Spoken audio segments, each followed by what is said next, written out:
insane. Crumbling towers, streets in flames, forgotten heroes, who knows their names? Broken futures, shattered dreams. Hello, friends. This is Sam Cheney reporting for Weaponized News. Today is February 4th, 2025. Thank you for joining us on this Tuesday edition of Weaponized News. Just got done watching the Bibi Trump press conference there. They told a lot of lies there, of course. But the most striking thing to me concerning the United States is Trump said that the United States is going to take over the Gaza Strip there. And so full ethnic cleansing program is going on here now, saying that the Palestinians have no alternative but to leave that land or essentially be killed. Quite striking, let me tell you. So today we have a special guest on the line, Will Keller. We'll get to him in a minute as I go through this day in history. But quickly, we have Bill Gates went on The View today, so we have some clips from that. Of course, Bill Gates saving us from the crisis that he creates, and so we love that out of Bill Gates. A lot is going on, as everybody knows. Trump is keeping us busy announcing the news. We had some confirmations today of Energy Secretary, of VA Secretary, and then it looks like Tulsi Gabbard and old Bobby Kennedy Jr. have moved on to the out of the committees into the full confirmation from the full Senate. So it's looking like they will be confirmed. What else do we got? Mostly Trump with his meeting here. The U.S. We struck in. We did another strike in Iraq, but they said Iraq helped us, so it's okay. We just kill people, without any charge. They're terrorists, you know what I mean? So hey, kill them. And so that came out of CENTCOM. So now what we have been bombing Iraq, Yemen, Somalia, Syria. Where's Congress? Who cares? Just kill them. They're terrorists. It's insane here now. A little bit of stock market news, economic news. Sad to say that Google or Alphabet, that their stock has fallen 7%. Kind of a large move. And they announced what went along with that. Did I miss it? It was somewhere here. They announced that, they are removing their principals, because you know how principled Google or Alphabet is of a company, right? It's not like they never banned half the internet and manipulate our search results. So for the honest company they're lifting the AI principles that they had in place. And so they're dropping weapon and surveillance bans use of Google AI. So we have that to look forward to as they build this technocratic prison for us. So all that, and as I said, Will Keller to get to as well. Let me blast through this day in history. On February 4th, going all the way back to 1657, Oliver Cromwell grants rights to English aardvarks. And so that was a big human rights move there in 1657. In 1783, we saw an earthquake in Italy killing 50,000 plus people. That's a lot of people killed by an earthquake. In 1789, George Washington was chosen president of these United States of America, and John Adams was his vice president. In 1794, French National Convention proclaims abolition of slavery. Kind of a big deal. In 1797, earthquake. Today's theme was the earthquakes killing a lot of people, tragically. In 1797, we saw an earthquake in Ecuador kill 41,000 people plus, quite horrific. In 1865, Robert E. Lee is named General-in-Chief of the Confederate Forces for the Civil War. In 1936, the first radioactive substance produced synthetically, radium-E. That doesn't sound very nice. In 1938, Hitler seizes control of the German army In 1941, the United Service Organization, or USO, is founded. In 1971, the NASDAQ, second largest stock exchange, is founded in New York City. In 1987, Congress overrides then President Ronald Reagan's veto of the Clean Water Act. In 1988, Manuel Noriega is indicted by a federal grand jury for drug trafficking and racketeering. In 1991, Pete Rose, the famous baseball player, was barred from baseball for betting on games while being a player and a manager. Now everybody's betting on everything. Legalized sports betting. In 1997, O.J. Simpson was found liable in a civil court case for the deaths of Ron Goldman and Nicole Simpson. In 1998, Bill Gates was hit in the face by a pie, and we have video of that to play during the show, famously. I'm sure people love and enjoy that moment. In 2004, Facebook launches from, and this is official history, right? But we know this is all made up, but Facebook launches from Mark Zuckerberg's Harvard dormitory room, allegedly the same day that LifeLog went offline for the CIA. And then, of course, we have, seems like maybe not that long ago, I don't know. I cover so much news, it's hard to keep up with. But 2 years ago now, in 2023, Chinese surveillance balloon was shot down by a U.S. fighter over the eastern United States. If you remember the whole Chinese spy balloon debacle. So let me read Will Keller's bio here, and then we'll play a short musical intro, and we'll get right to it. Will Keller, who's gracious enough to join Weaponized News today, is a freedom activist, an animist, anarchist, public speaker, and father. Currently, Will is hosting a presentation series titled Will Tell Truth live show, and is co-creator of the Natural Freedom League video podcast, also a content creator for the One Great Work Network, and co-creator of the FUNL conferences, Freedom Under Natural Law conferences. Will is devoted and morally obligated to increase awareness on the causal factors of suffering for humanity and to expand the understanding of the current human condition by educating the public on critical topics such as conscious parenting, human psychology, objective morality, natural rights, and natural law. All of these topics are inseparable for understanding and achieving true freedom for humanity.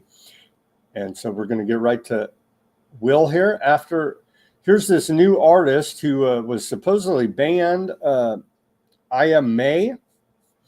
She's out of Australia, and this is her remix or retake of Pink Floyd's Wish You Were Here. It's about a minute. And then we'll get right to Will.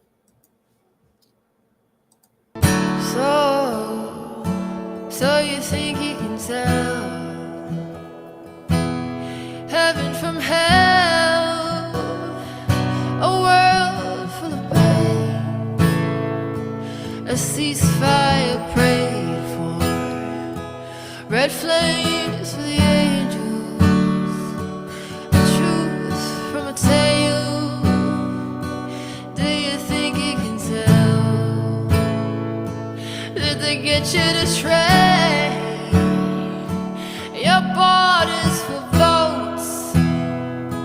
A court system weaponized and fear stories televised, retweet, post it, monetize.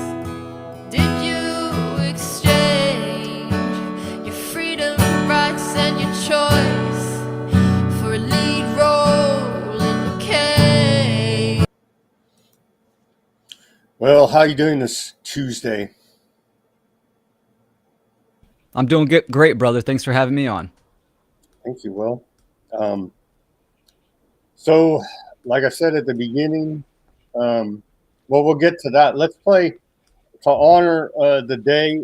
When was it? Back in 1998. Let's play this short clip of Bill Gates getting the pie in the face. Sadly, report out of who's the CBS News. It's a very sad day for humanity.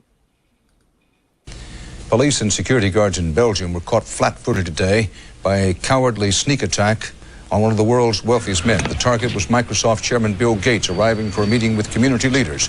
Watch what happens when a team of hitmen meet him first with a pie in the face.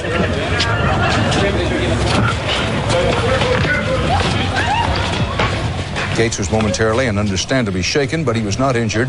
The hit squad piled on with 2 more pies before one of them was wrestled to the ground and arrested. The others, for at least the moment, got away. Gates went inside, wiped his face clean, and made no comment. He then went ahead with his scheduled meeting. No word on the motive for this attack. And That's great. I could watch that at any time. We need to start throwing ropes around instead of pies, in my opinion. Bill Gates, now the current Bill Gates, that was 1998. The current Bill Gates went on The View today, and he's warning us about the next pandemics to come down. So let's watch a couple clips here. And he's also worried about USAID funding maybe getting cut off to his organization. Let's watch a couple clips from Bill Gates on The View. Of course, everybody's fake doctor during the fake pandemic. Here's Bill Gates on The View today. Before COVID, you say you spent the most sleepless nights worrying about pandemics. After COVID, has that changed? And if it has, what keeps you up now? Because we all need to know. Yeah, the pandemic, sadly, was fairly predictable, and it won't be the last pandemic. The next one could be far more severe. I mean, this one, it killed millions. It was awful. We got the vaccine. Actually, President Trump's leadership was a factor in getting that out quickly. And so when I spoke to him, I said, okay, here's some other medical innovations, including a thing called an HIV cure that could be accelerated. So, we should be more prepared, both for a pandemic. I'd say that's still number one. You can worry about nuclear war. You can worry about AI. This There's sounds like fun. plenty to worry about. But do you overall, sleep I'm at an all? optimist. Okay. No, I mean, it's up to the government to think ahead on behalf of the citizens. Yes. So, pandemic, there's a lot that we should be doing that hopefully we'll get our act together before the next one comes. Overall, the innovation in health, both in the developing countries, the rich world, I love being part of that. I was reading, though, that you said the next pandemic you are predicting within maybe 25 years. Is that Certainly accurate? we'll have one in the next 25 years. There's even some pathogens out there that we're watching over right now. So maybe 10% chance in the next 4 years. What do you think of that, Will? He's a puppet. He's just doing what he's doing. It's interesting. He's still playing the same tune that he's been playing the last, few years. And this is all a fear game. It's all about controlling perception 100%. They'll keep playing that angle because it works. It works for people. And unfortunately, it gets a reaction, and among other things as well. So it's keeping people in limbo and just keeping them in that fear state. Another clip from Bill Gates today. He's a little bit worried about USAID losing some funding for his operations there in public health. Mr. Gates, you also called Elon Musk's political influence abroad, quote, insane, along with another word we can't repeat here. But what's your take on his political access and influence here in America right now? Well, Elon, his private sector work, has been very innovative, really fantastic. A lot of private sector people, when they get into government, they don't take the time necessarily to see what the good work is or why it's structured the way it is. So I'm a little worried, particularly with this USAID stuff. My foundation partners with USAID on nutrition and getting vaccines out. And, there's incredible people. They're not actually worms that work there. So, hopefully we'll get some of that work back in shape. In fact, if we don't, you could have literally millions of deaths. So, with aid, people think, wow, how much do we give these countries? As you said, it's less than 1%. People think it's 5%, and it should be 2%, but it's actually under 1%. Wow.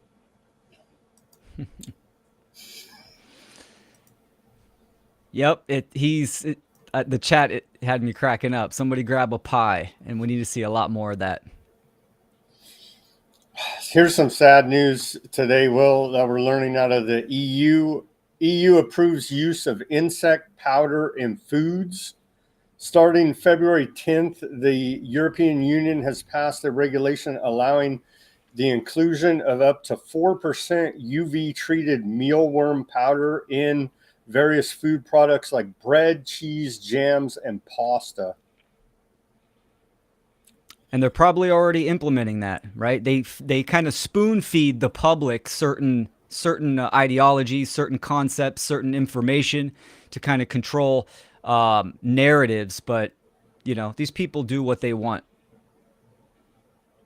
This move is part of a broader trend towards incorporating insect proteins into human diets for sustainability reasons. Isn't that what the World Economic Forum told us? You will eat the bugs, and it looks like they're doing it. Okay, last part. I guess it's called public health. Last clip from the public health section.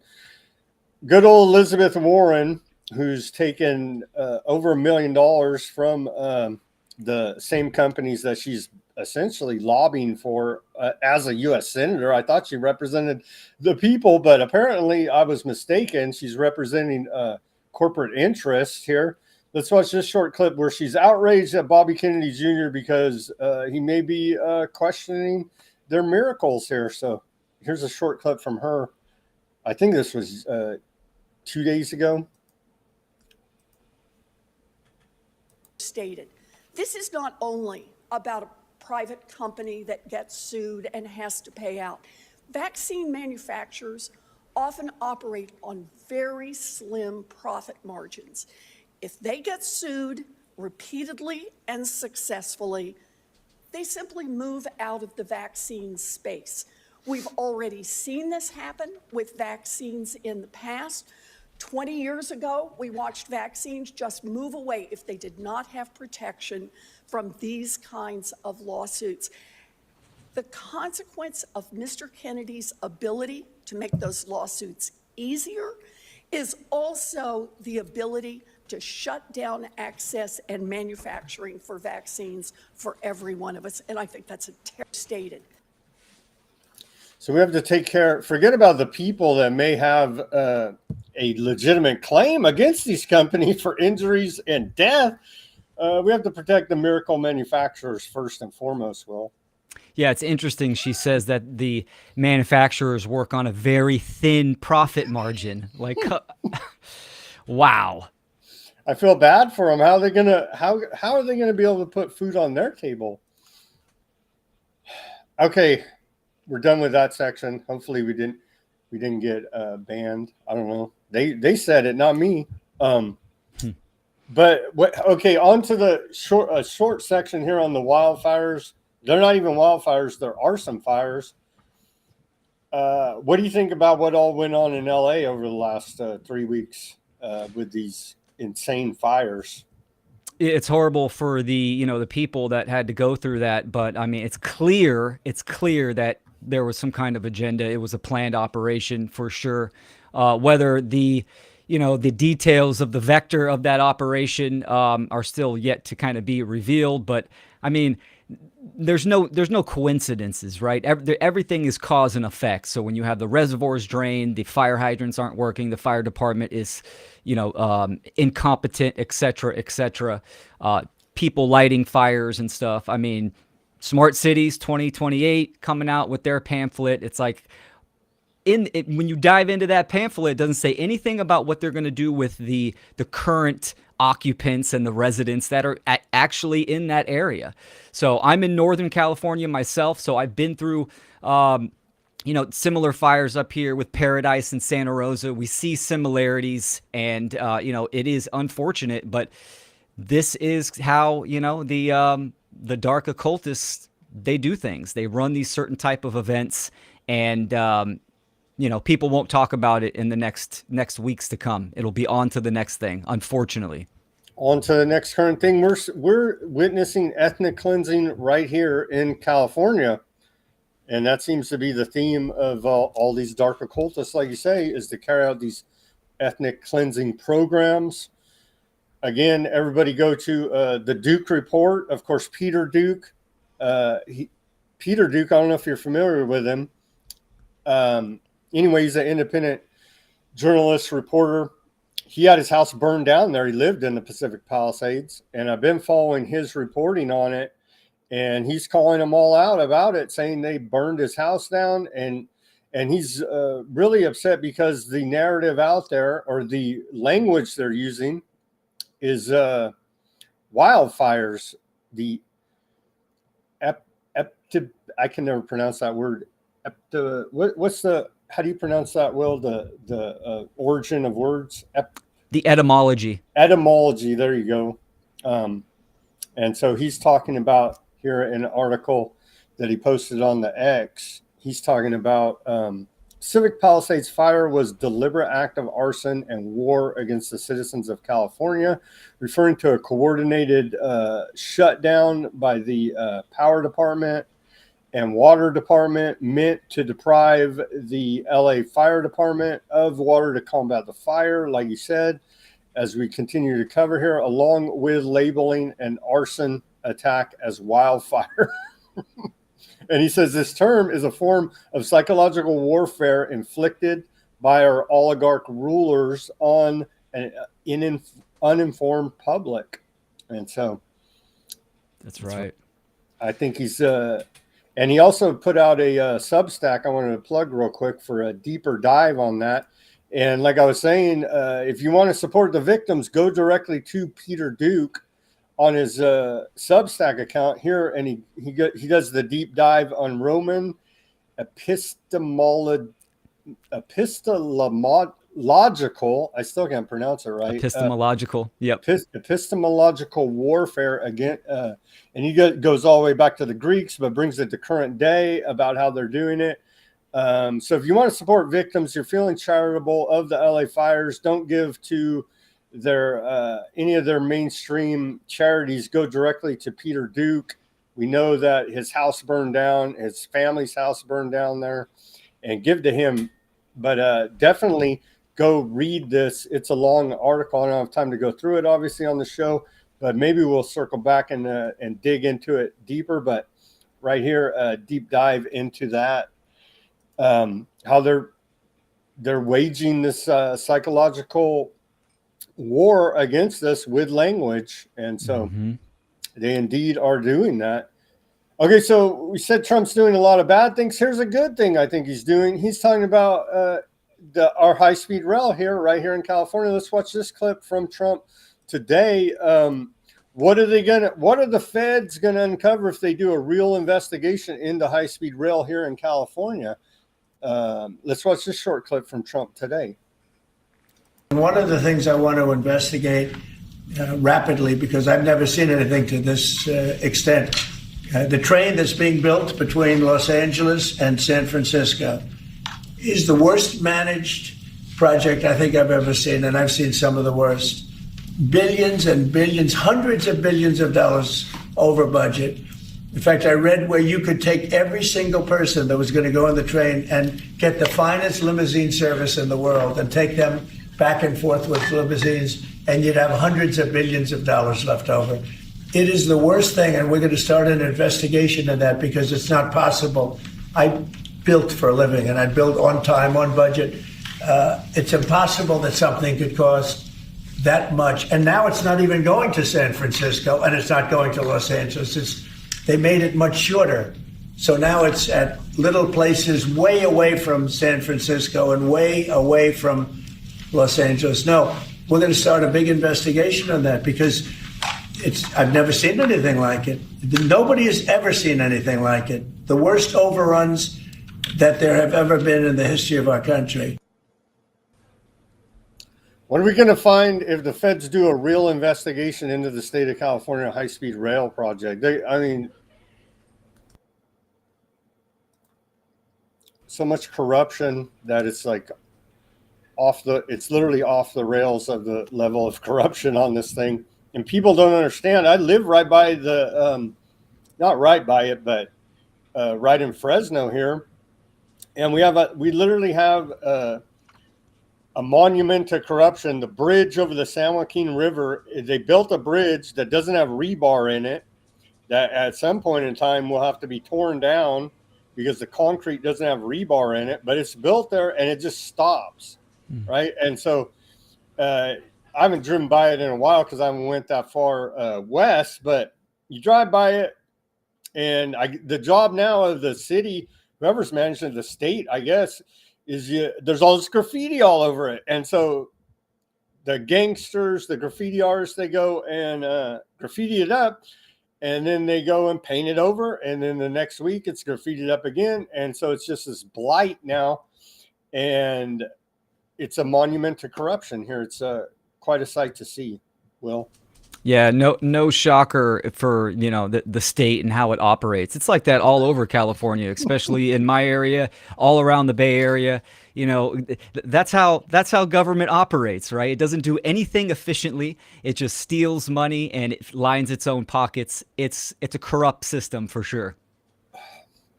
More about the corruption of California, and then I think we'll move on to the next section. UC system, California, University of California system sued over admissions bias against Asian and white students.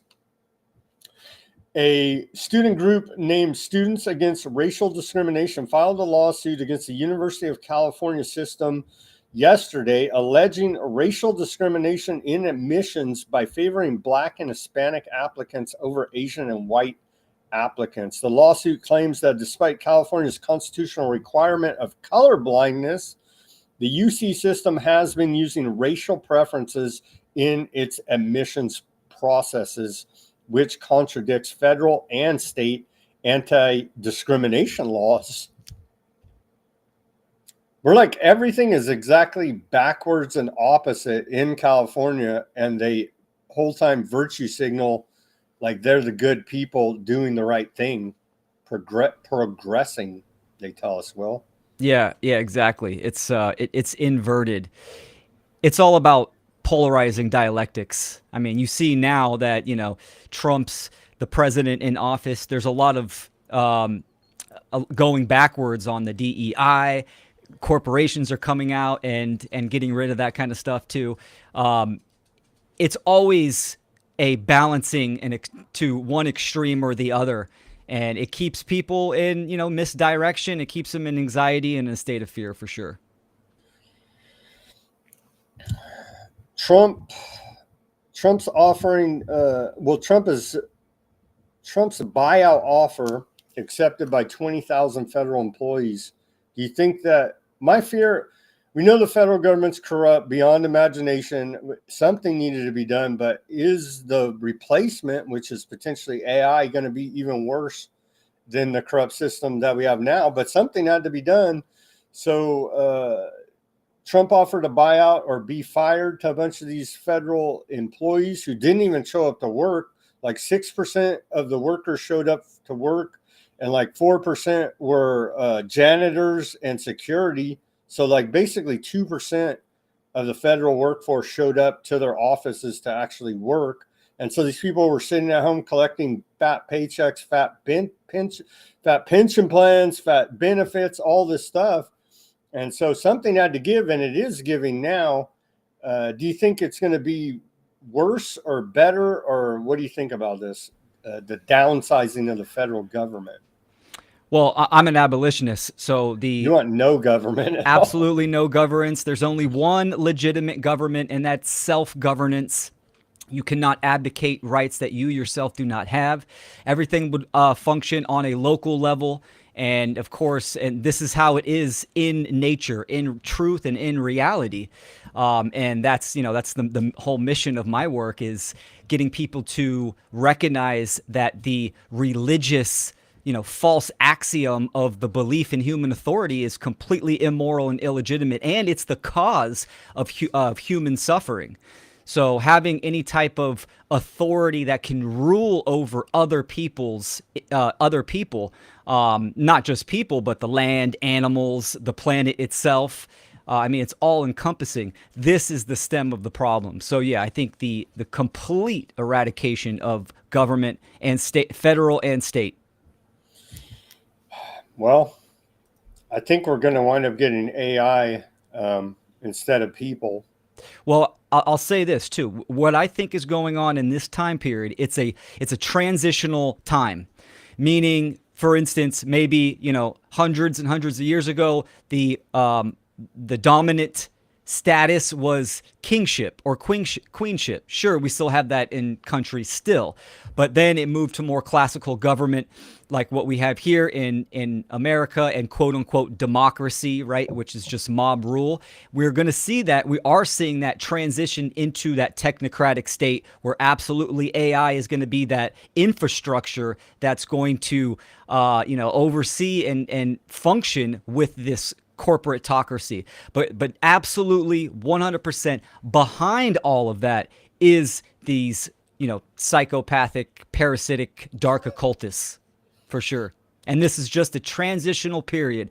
Once the slaves start getting restless, you have to switch it up, right? So it is just an illusion of change. It's an illusion of choice, and they're still going to be having that control and power. Here's Elon Musk changed his X bio to White House tech support. So he's shaking things up. You'd see it right there. Is this just a battle between the technocratic oligarchs, Elon Musk and Bill Gates, for example, of two of them?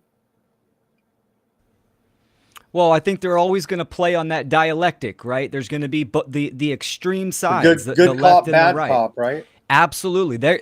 That's been going on for thousands of years. They're going to keep playing that even into the future as well. But transitioning into a new type of system, yeah, you're going to have resistance from the other side. So, even looking at it now, I have family members and friends that are saying they're living in a complete nightmare right now because Trump is in office. And then you have, on the extreme polarity, you have Trump's the savior. America's now entering into a golden age, right? So you always are going to have these extremes, and they're going to play on that for their benefit. We're bombing. It was announced by CENTCOM that we're bombing Iraq. 5 ISIS operatives killed in Iraqi precision airstrike enabled by CENTCOM forces. So we're bombing the hell, and we just indiscriminately bomb the whole Middle East here now. It's quite a sight to behold. And that is my segue to the Trump. Listen to this question, because Bibi Netanyahu, some say, I say, our shadow president here, and Trump had a big press conference today. Let's listen to him. The reporter asked the question there at the press conference about the United States is going to take the land of the Gaza Strip. Kelly, go ahead. You are outlining something that is really quite striking tonight. You are talking about Thank you, Mr. President, Mr. Prime Minister. You are talking tonight about the United States taking over a sovereign territory. What authority would allow you to do that? Are you talking about a permanent occupation there, redevelopment? And Mr. Prime Minister, do you see this idea as a way to expand the boundaries of Israel and to have a longer peace, even though the Israeli people know how important that land is to you and your citizens, just as the space is inherited by the Palestinians as well? I do see a long-term ownership position, and I see it bringing great stability to that part of the Middle East and maybe the entire Middle East. And everybody I've spoken to, this was not a decision made lightly. Everybody I've spoken to loves the idea of the United States owning that piece of land, developing and creating thousands of jobs with something that will be magnificent in a really magnificent area that nobody would know. Nobody can look because all they see is death and destruction and rubble and demolished buildings falling all over. It's just a terrible sight. I've studied it. I've studied this very closely over a lot of months, and I've seen it from every different angle. And it's a very, very dangerous place to be, and it's only going to get worse. And I think this is an idea that's gotten tremendous, and I'm talking about from the highest level of leadership, gotten tremendous praise. And if the United States can help to bring stability and peace in the Middle East, we'll do that. Baby? Sound like he said baby at the end of that. Baby, onto you. So many euphemisms and gaslighting, right? It's ultimately what the government, how it operates. It's a narcissist. They he just admitted genocide right there. He won't say genocide, but that's what they're doing. And then now he's saying ethnic cleansing. You're going to leave. We're taking the Gaza Strip here now. Is it going to be U.S. territory? I don't understand how any of this is going to work, but they're going to do it. Oh yeah, absolutely. Here's a photo today, proudly, and of course of Netanyahu, Musk, and Netanyahu's son, who doesn't serve in the Aardvark military over there carrying out the actions. He's actually over here in the United States. And so here's a photo that they proudly posted today of the three of them. And so that's always good to see them all smiling there. Here is, let's see, we got some more clips of Trump. This is kind of crazy. And would they, I think they would they assassinate Trump to start a war with Iran? Listen to what Trump had to say about if Iran allegedly tried to assassinate him. He says plans are already in the work to obliterate Iran. And so would they assassinate Trump to go to war with Iran? It's Iran and their proxies who have threatened to retaliate against you and your team by killing you guys for taking out Soleimani. Well, they haven't done that, and that would be a terrible thing for them to do, not because of me. If they did that, they would be obliterated. That would be the end. I've left instructions. If they do it, they get obliterated. There won't be anything left. And they shouldn't be able to do it. And Biden should have said that, but he never did. I don't know why, lack of intelligence, perhaps. But he never said it. If that happens to a leader, or close to a leader, frankly, if you had other people involved also, you would call for total obliteration of a state that did it. That would include Iran. Is he setting himself up? Yeah, is he setting himself up? It is crazy, man. Trump says Palestinians have no alternative. Here's where he's talking about nonchalantly the ethnic cleansing of the Palestinians here. But it's not that, right? Press for this idea that Jordan and Egypt can take Palestinians from Gaza. Yeah, I would like to see Jordan. I'd like to see Egypt take some look. The Gaza thing has not worked. It's never worked. And I feel very differently about Gaza than a lot of people. I think they should get a good, fresh, beautiful piece of land, and we get some people to put up the money to build it and make it nice and make it habitable and enjoyable and make it a home. They don't want to leave, though. Palestinians say they don't want to leave. I don't know how they could want to stay. It's a demolition site. It's a pure demolition site. If we could find the right piece of land or numerous pieces of land and build them some really nice places with plenty of money in the area, that's for sure, I think that would be a lot better than going back to Gaza, which has had just decades and decades of death.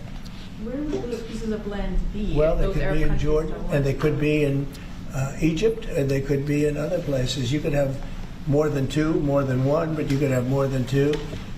And you'd have people living in a place that could be very beautiful and safe and nice. Gaza's been a disaster for decades. Would the U.S. pay for that? I don't think contribute? I don't Would the think the United States UN would contribute? pay, but I think there's plenty of people that would in the area. They have a lot of money. They certainly have a lot of money. Some of the countries over there, they'd like to see it. I know that Saudi Arabia wants to see peace. I can see that. And many of the countries there, as far as I'm concerned, they all want peace. I think, maybe I'm wrong on this, but I think Iran would like to see peace too. They've had enough. Don't you think they've had enough? But the leaders of Egypt and Jordan have said bluntly they have no interest in doing this. Well, they may have said that, but a lot of people said things to me. They said they wouldn't take anybody back in Venezuela, and right now they're flying them right back into Venezuela. And a lot of people, and they're doing the right thing in Venezuela. The Panama Canal is an active discussion right now. They said things about that, and virtually everything that's been said has been incorrectly stated based on the result. Doesn't that amount to forcibly displacing? Wouldn't that amount to forcibly displacing those people from Gaza? I don't think so. I think if they had the opportunity, they'd love it. If they had an alternative to Gaza, they have no alternative right now. I mean, they're there because they have no alternative.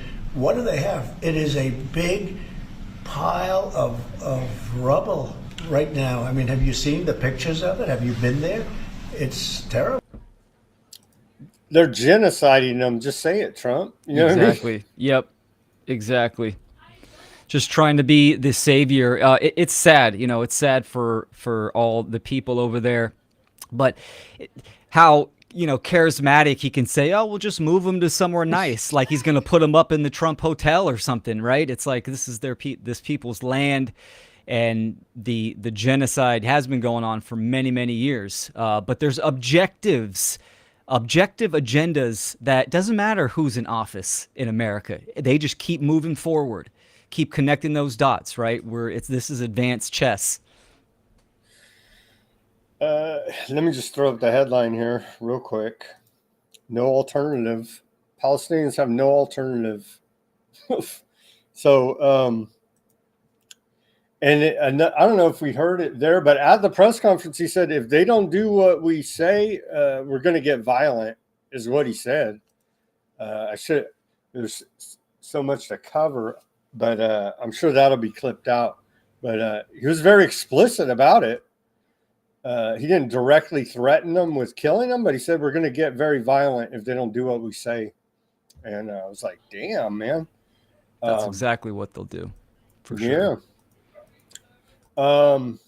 Okay, we covered a lot of news here. I wanted quickly, I want to get your take on this. This is pretty scary. Over there in El Salvador, they have these supermax prisons. And let me put it on the screen so everybody can see what the president there, Bukele, said. He said, we have offered the United States of America the opportunity to outsource part of its prison system. We are willing to take in only convicted criminals, including convicted U.S. citizens, in our mega prison in exchange for a fee. The fee would be relatively low for the U.S., but significant for us, making our entire prison system sustainable. And so what about, I thought you had rights here in the United States, but apparently not. I would not want to go to that prison in El Salvador. That's a straight business deal, right? We all know the prison system is privately orchestrated, and that's just a straight business deal, 100%. Here's some images of it from the aerial shots. Looks very nice. Maybe the Palestinians can go there. Wow. And so I thought we had rights even as convicts, but apparently maybe not. I don't know. Pretty scary. The first flights from the United States to Guantanamo Bay with illegal migrants are underway. Let's watch this short clip. This is crazy stuff that they're doing here now. Around, and he's no longer going to allow America to be a dumping ground for illegal criminals from nations all over this world. And so El Salvador has not just agreed to the repatriation of their own citizens, but also illegal criminals from other nations who will then be sent to their prisons. Venezuela as well has agreed to repatriation flights, and Colombia also agreed to cooperate with the repatriation of illegal Colombian nationals that we have found in the interior of our country. And I can also confirm that today, the first flights from the United States to Guantanamo Bay with illegal migrants are underway. They didn't waste any time doing that, right? They didn't. That was the first thing that they did. The stuff's getting wild, man. Alphabet, Google, or Alphabet, the holding company, stock price fell 7%. We could see the chart here falling off the map. Maybe it was on the news. When massive drop, and when this stuff happens, it makes me think that it's insider trading, pump and dumps, but maybe not pump and dump for a big stock like that, but at least somebody knew, and big drop, big sell off there. Possibly on the news that their AI is going to be, well, they took off the restrictions that won't be used for war anymore, weapons and surveillance. And so we have that to look forward to out of Google. Google amends AI principles, drops weapon and surveillance ban. And that was just, we knew that was coming, right? Yeah, for sure. Interesting. So much going on. It's mind-blowing. Cryptos real quick, and then we'll get into some other stuff. I think this is good. Senators propose 10% credit card rate cap. Josh Hawley and Bernie Sanders have introduced bipartisan legislation to cap credit card interest rates at 10%. And so that's a lot of people are in that predicament with the horrible economy that created with the medical intervention shutting down the economy essentially. And so a lot of people had no other choice but to go into credit card debt to try to survive. And these credit card companies are horrific with like 25% interest plus, even higher than that. A lot of them literally killing people. So putting them in those chains of debt slavery, Will. That's right. Absolutely. Rigged game from the start. And it's unfortunate. People are in some really bad situations. Crypto, a little crypto news. SEC unveils crypto task force website. The Securities and Exchange Commission has launched a new crypto website aimed at providing regulatory clarity on cryptocurrency laws. And then this guy's the new crypto czar, David Sachs. David Sachs, known as Trump's crypto czar, has publicly advocated for NFTs and meme coins to be classified as collectibles rather than securities or commodities. And so they've selectively enforced, that is the Justice Department, and went after people they don't like. We've seen in the crypto space, particularly like freedom, libertarian kind of guys, and really went after them hard. And so this is needed. And so maybe, hopefully they're not going to be going after people the way they have, but they did, he did pardon Ross Ulbricht, but there's a lot of other people out there. Roger Ver, a bunch of other people. I forget all the names off the top of my head, but that are caught up in the in between of, is it a security? Did you commit a crime in the trading of these commodities known as cryptocurrencies? And the federal government just throws the book at them and is prosecuting them right now. So I think this is needed for people in the crypto space there, Will. Yeah, the crypto space. I mean, it had huge potential. I don't think the awareness and the consciousness was there, years ago, and really to seek that opportunity of full-on decentralization. So of course, the government stepped in and then they're getting their greedy, dirty little hands involved. So you definitely got to educate yourself. A lot of people get caught up and snagged in some of that friction. So it would be good to see some positive effects from that. I think the time to get rich in crypto's over now, essentially. It was Wild West before the regulations coming in here now, and then they did selectively enforce these gray type laws on people that the big dogs that they disagreed with, that they wanted to go after. And so now it feels like they really are cracking down. And so there is going to be no in between. You're going to have to report your crypto on your tax return and so on. And they're clamping down, and it's going to be highly regulated and controlled. So it seems like the end of crypto space freedom here now. But on the flip side, at least it will be, they'll still probably selectively enforce it on people they don't like. But at least we're going to have some type of regulatory framework to go by, and hopefully not run afoul of the law and be locked up for this stuff. But it looks like the Wild West days of crypto are over. There's always going to be a crypto black market, for sure, as long as moral anarchists are still around, for sure. True. There will be people fighting for that freedom. Okay. I think that's all we got for the news. I didn't cover half of it, but I wanted to get to you now, Will, and tell us. Well, quickly, let's go to, let's see some comments here. We do have, we got a lot of comments on the YouTube, our regular crowd there. Thank you guys for joining us here. I don't know what they're doing on YouTube. Paired, I don't even know what that means. Would you have a clip on Bill starting back in 2020 and his plan? I don't know, somewhere. Would you have a clip on Bill starting back in 2020 and his plan for 2025 mass destruction of the population? I don't know. Yeah, there's clips all over the place. Just search his CO2 TED Talk. It's in his TED Talks. It's all over the place. I don't have that clip queued up to play. It's available though. Yeah. Just search Bill Gates TED Talks, and you can find it on YouTube right there. What else do we got from? Let's see. Our regular crowd. Thank you guys for keeping the chat lively on the YouTube. I don't know what paired means. Oh, that's from my channel. Yeah, that's from your channel. I see. Okay, good job. You got a guy, Nick Haslam, says, "Yo, what's up?" I know, Nick.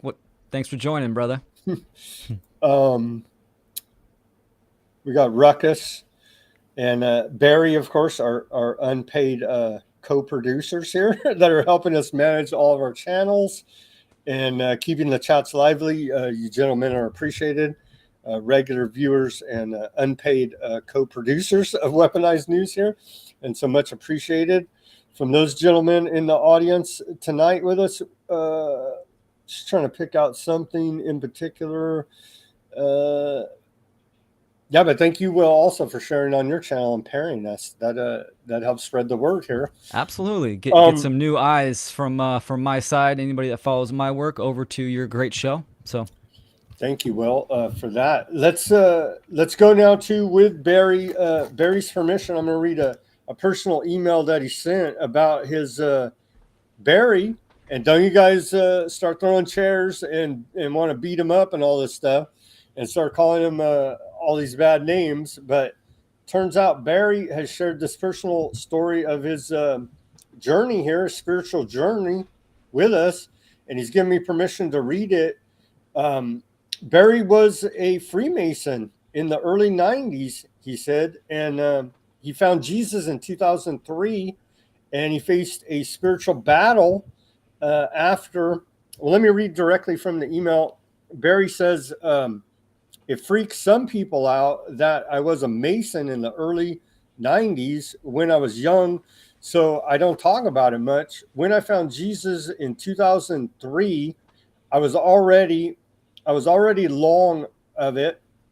5 years, or I was already out of it. I was already long out of it.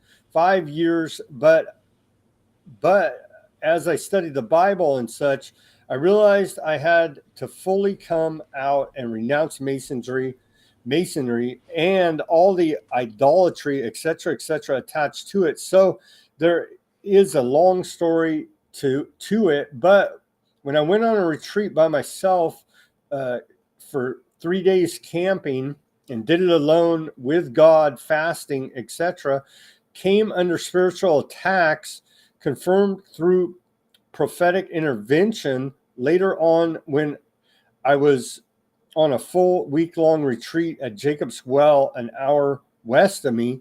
And when I gave my gold fringe apron to my pastor, 30 minutes later was under various spiritual attacks again, and the devil did not like that. And so what do you think about that, Will? Should we bash all the Freemasons? Like, what do you think about all this? Because they are a big part of the occult and the controlling power structure that the dark occultists use to do all these backroom deals, secret society type of stuff out of public eye, and that's how a lot of the big pieces get moved around. And then, so what do you think about all this? Yeah, so I think there's twofold. Being a student of occultism and hidden knowledge and studying a lot of the mystery traditions. Freemasonry is one of many mystery traditions. It's, extremely, probably the most well-known to people, but there's definitely some ignorance around what it is as well. Sure, you have the lodge system. Well, first let's go back and talk about what Freemasonry ultimately is. It is the study and the application of natural law, of the unseen forces, of consciousness and human evolution, right? So it is the study of hidden knowledge, right?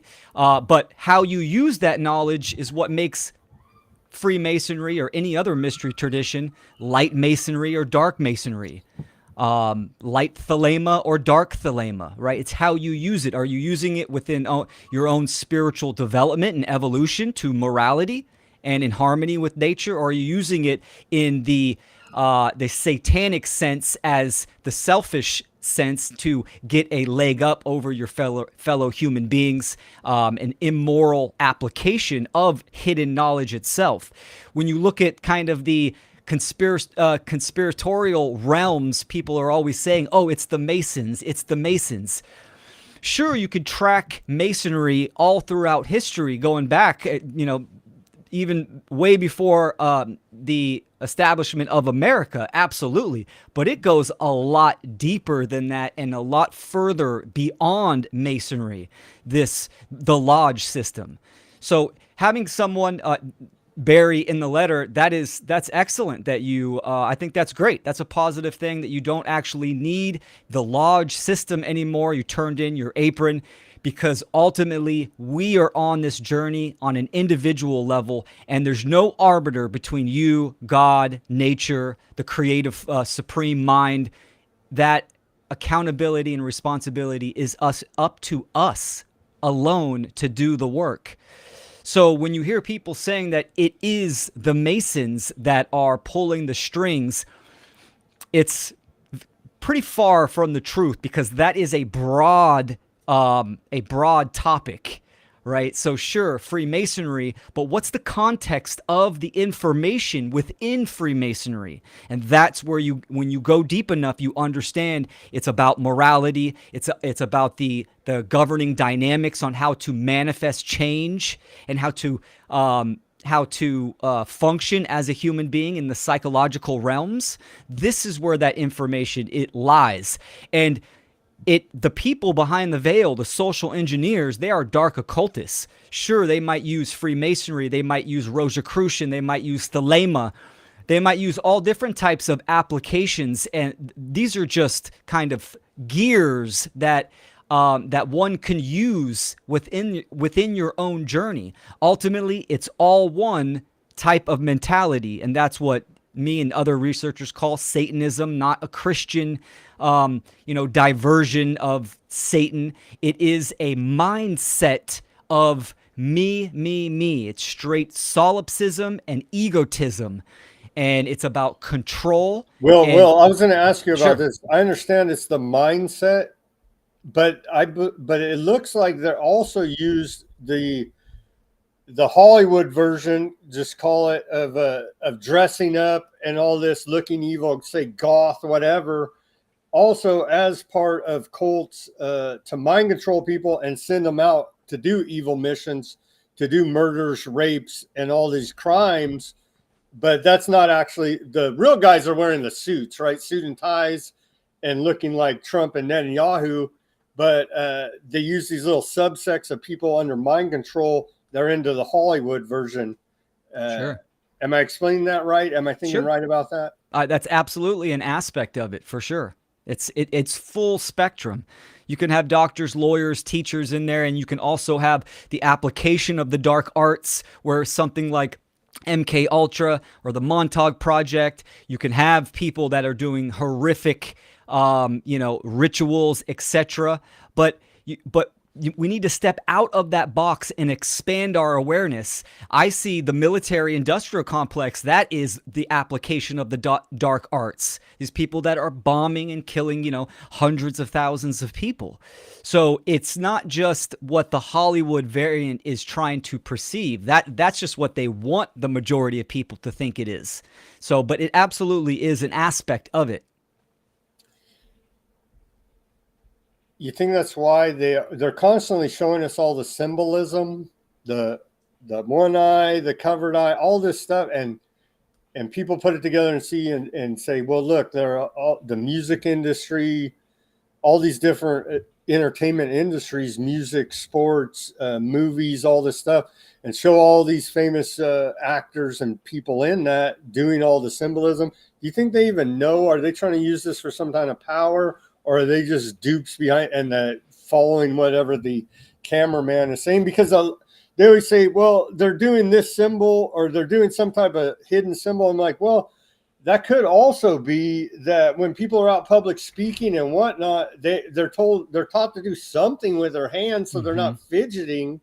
And you're standing in front of a bunch of people with a group, I know people are trained, do something with your hands so you're not fidgeting. And what do you think of all that? I guess my question is, are they legitimately doing that for some type of power, or do you think some of it is actually just coincidence and not part of conspiracy?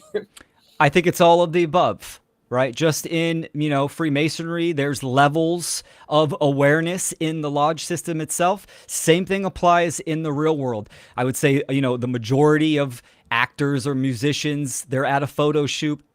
Absolutely, the cameraman is saying, okay, give me a photo with your hand over your eye, trying to do something, and they're just stupid dupes and they're puppets. And that goes all the way up to the president, in my opinion, being just useful puppets with limited awareness. And then there's some that are, objectively and consciously using symbols and mannerisms to tell the public subconsciously, I own you. We are in control. This is what symbols do. It speaks to the subconscious and it speaks volumes. So I think it's the full spectrum. It's not just one piece of it. Are they truly gaining power by the rituals they conduct? It feels like they are in power. So to me, it feels like they know what they're doing and they are gaining power and being able to stay in power through the rituals that they're conducting, mass, like the Super Bowl's coming up this weekend, right?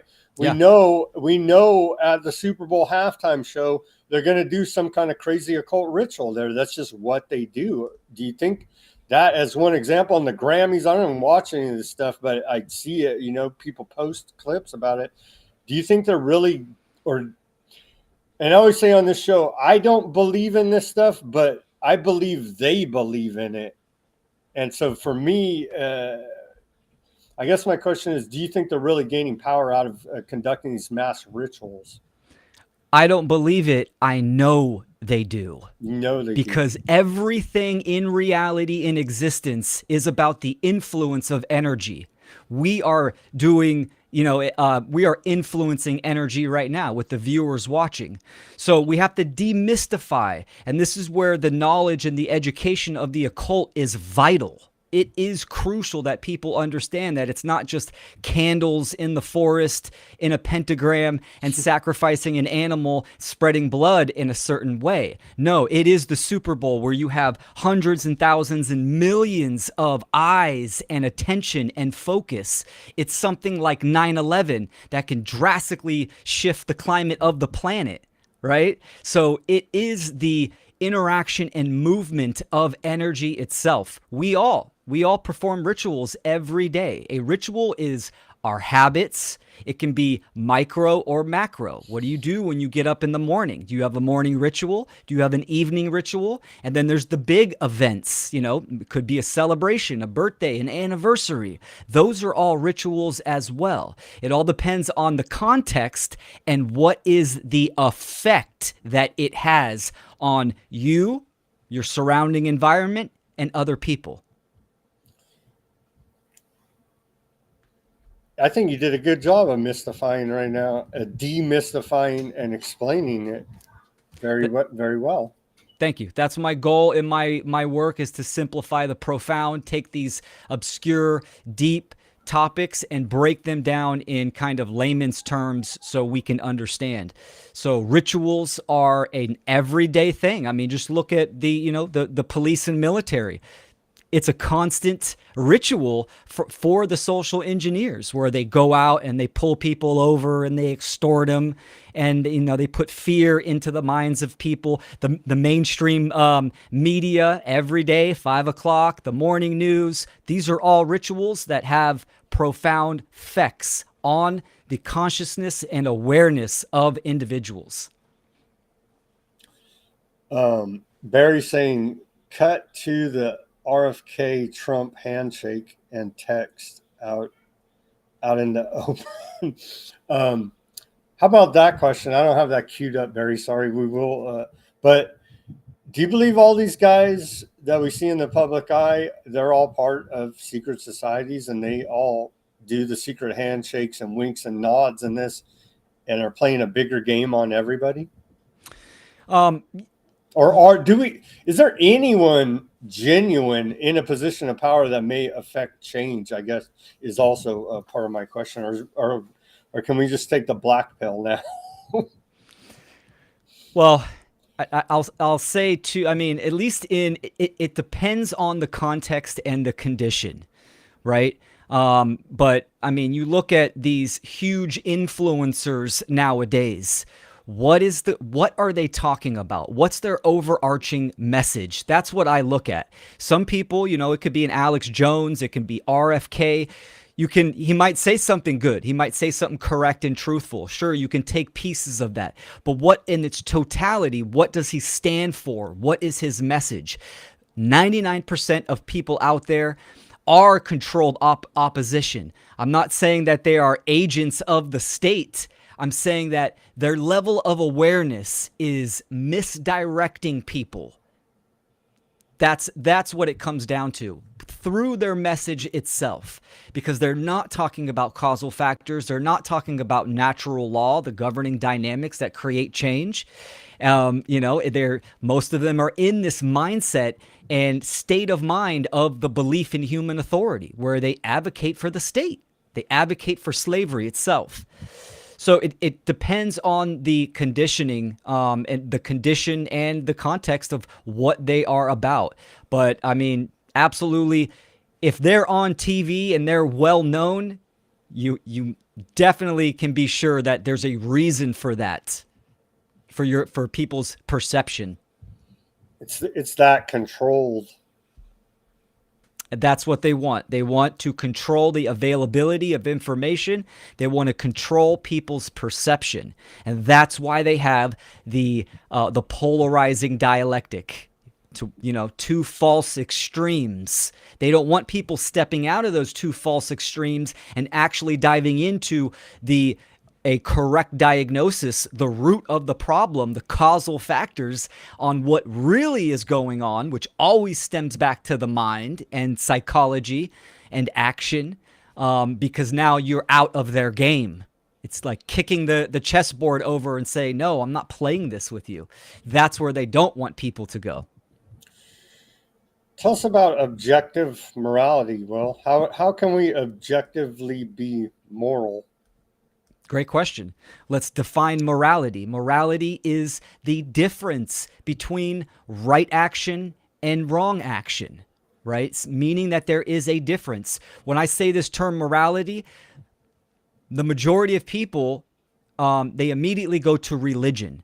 And objective morality has nothing to do with religion, does not come from any type of religion whatsoever. It is inherent in nature. It's inherent in existence because us as individuals, we do exist.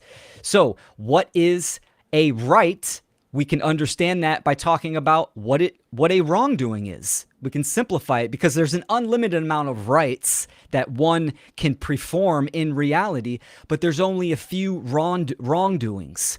So the definition of what a right is, it's any action that does not initiate harm to another sentient being, meaning we do not steal their life, property, we don't coerce them, we don't murder them, anything. All of that comes down to a taking of something that is not yours.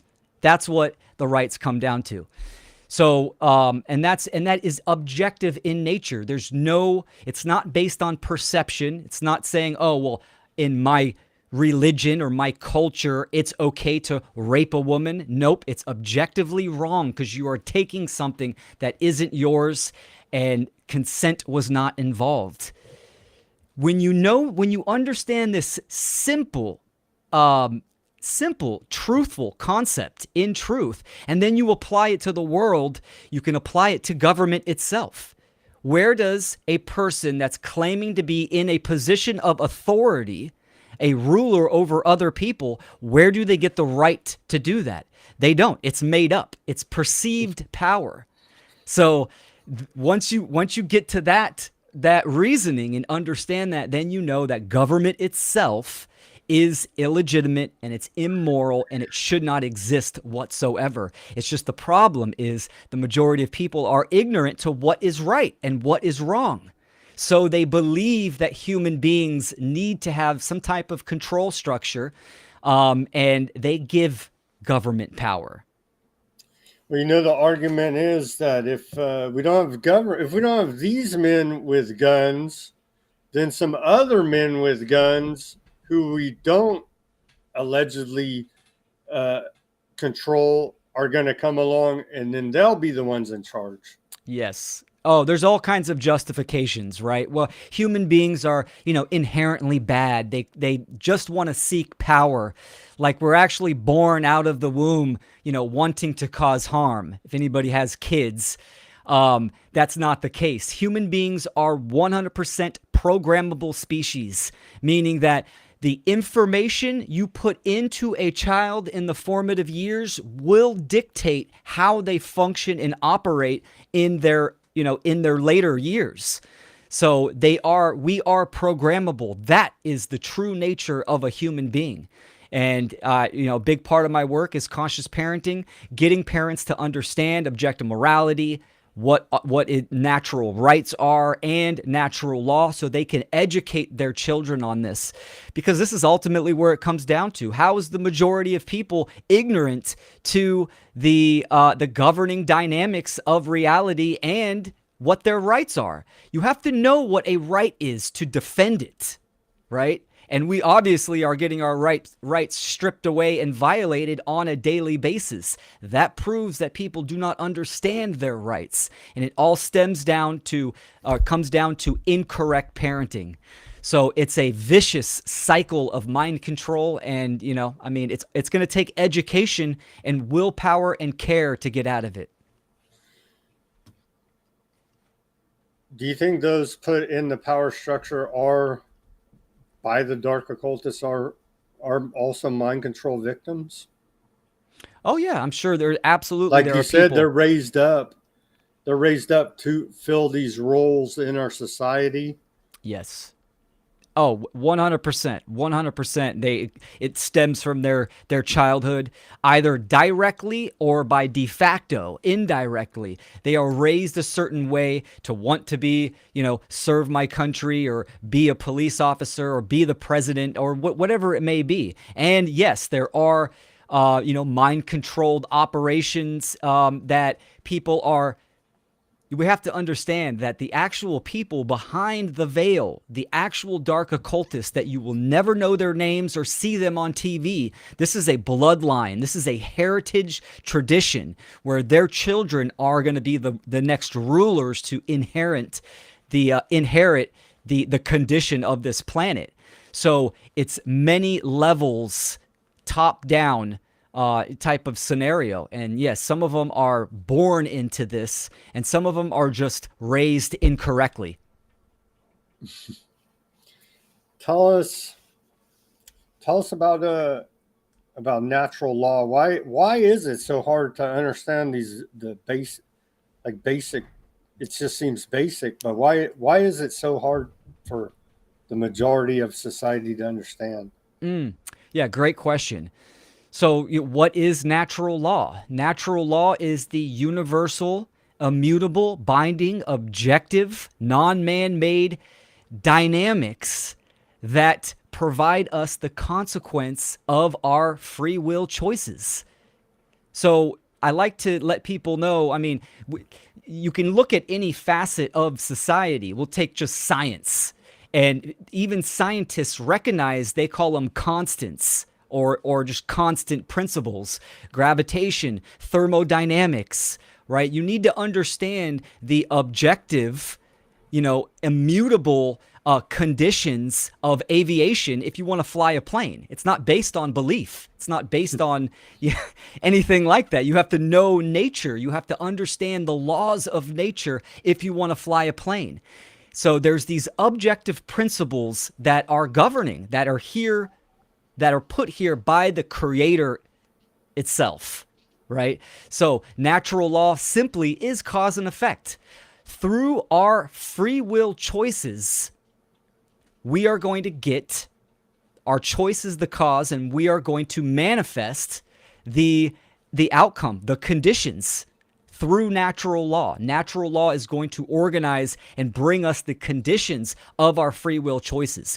So when we look at the condition of society, that humanity is enslaved and all, the wars and all of these, all this turmoil and suffering, it is self-induced. Humanity is we're doing it to ourselves because we hold incorrect information. Therefore, we are making incorrect choices. And the effect of that is getting us slavery. It's a very simple, but yet people kind of bring it into the woo category because we're ultimately dealing with unseen forces, and people don't like that. The ego does not like objectivity, right? The ego wants everything to be relative and be be focused on me. That's what the ego wants. So it can be brutal for people to understand, but it's very simple. If you wanted the war to end, all the soldiers on opposing sides would have to do is stop shooting each other, and then there would be no war. But that just seems so difficult. Well, that's where it starts. We will know when we see change, when we see military and police start quitting their cults, 100%. I mean, the only reason why these people, they receive the orders and then go out and shoot someone or drop bombs, they are the ones that are morally culpable. They're the ones that are pulling the trigger or pressing the button and dropping the bombs. What is a ruler or a tyrant without supporters? So people are supporting the system itself. They identify with it. So it's It interesting. took me a while to get there, Will. When I first heard the idea of no government, abolish the government, it sounded crazy to me when I first heard it, right? Because obviously I've been raised up in the same system as everybody here. California State public education. And I first heard that idea, and it took me a while. I think the first person I ever heard talk about it was Adam Kokesh. Remember that guy? Yeah, absolutely. He ran for president. I forget which cycle, and his whole campaign was abolish the federal government.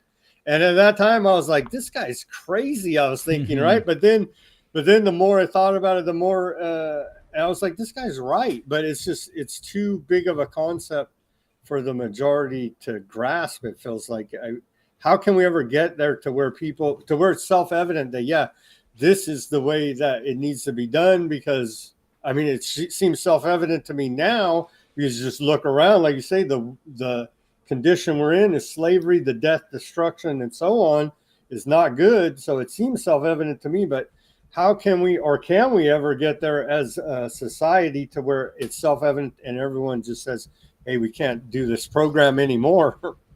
Yeah, it's such a, to the average person, it's such a radical concept because of their programming and conditioning. It truly is a paradigm shift.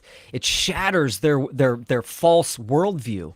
But yet, on a day-to-day basis, they are living as an anarchist, meaning that the majority of their day, of every day, is based upon voluntary interaction. They go to the grocery store, they interact with, people in restaurants and in business. Everything is consensual, except obviously if you're getting pulled over because there's a checkpoint or taxes being taken out or you have to fill out some paperwork, or if you're extremely unfortunate and you're just living your life and then bombs are dropped on your whole community. So that is the system. Like, people are already intrinsically, inherently understand that if it's not voluntary interaction, if it's not voluntary or consensual, it's coercion and duress. They understand it in there. They just are all the layers of the programming and conditioning from their youth, and currently all the information that they're taking in promotes that type of mindset. It's extremely hard, and it takes that inner work. It takes time and care to look at oneself and analyze on what you believe and why you believe it. How we're going to get out of this situation is through education. The education of what rights truly are, objective morality, and natural law, how we manifest any given condition. That information is the causal factor that needs to be propagated. More people need to talk about this type of information, because as more people take this information in and apply it to themselves and then change their immoral behavior, now we can start to see a turning of the tides in energy, in consciousness, because we are all in it together. Right? When you start adding up all the individuals and the condition of their behavior and what they are doing, if it's moral or immoral, now you start to get the collective, you get the human condition. So when people start understanding, taxes are immoral, they start opting out of certain systems. They quit their immoral position in government or military or police. They don't contribute to the system of slavery and violence. Then we will start to see the turning of the tide. As morality increases, freedom increases. As morality decreases, freedom decreases. It's a simple scientific law. Indeed, Will. Well, It's going to be a long journey. it's a long journey. Well, we do our part doing our little shows here, trying to get people to think different. Let's go through some of the comments here now. Let's see. This is a paired. This is from your audience, Sharon Wedgley. Hey, my brother. I'll just put it up there. Excellent. I've been following your content for years, Sharon said. Thank you, Shannon. Appreciate it. Shannon, excuse me. That means a lot. Excellent. My crazy audience over here, what are they saying? I mean to share information constantly on this stuff with people who have survived their serious sexual abuse. Yeah. Satanic ritual abuse. That comes in. That's a gradient as well. You know, a lot of people think something like that has to do with the Hollywood version, you know, eyes wide shut type of abuse, but it's that needs to be demystified as well. Bob is telling us about tools we can use. Have you seen the film The Jones Plantation? I absolutely have. I recommend that movie. It's fantastic. It was it's produced by Larkin Rose, or written by Larkin Rose. It's fantastic, and that's a great example of using art to convey a message of objective morality, you know, true freedom, and what that means. I've interviewed the main character, Legal Man, like twice on this show. Yeah, excellent. So yeah, that's a tool to have a viewing party with your friends and family and neighbors, and say, hey, check out this crazy movie. You know what I mean? And I remember my first viewing party I had was with What in the World Are They Spraying? Right? When that movie first came out, I was like, I gathered up, I don't know, like 10 or 15 people and had a little party at my house. Said, let's watch this documentary film because I know it sounds crazy, but I think they're spraying something on us over here with these chemtrails, right?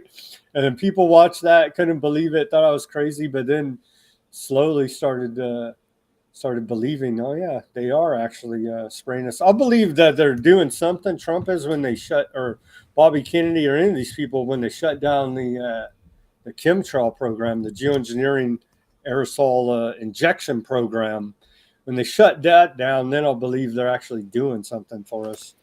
We'll see. You know, I see so many people putting their faith into someone like Trump or RFK.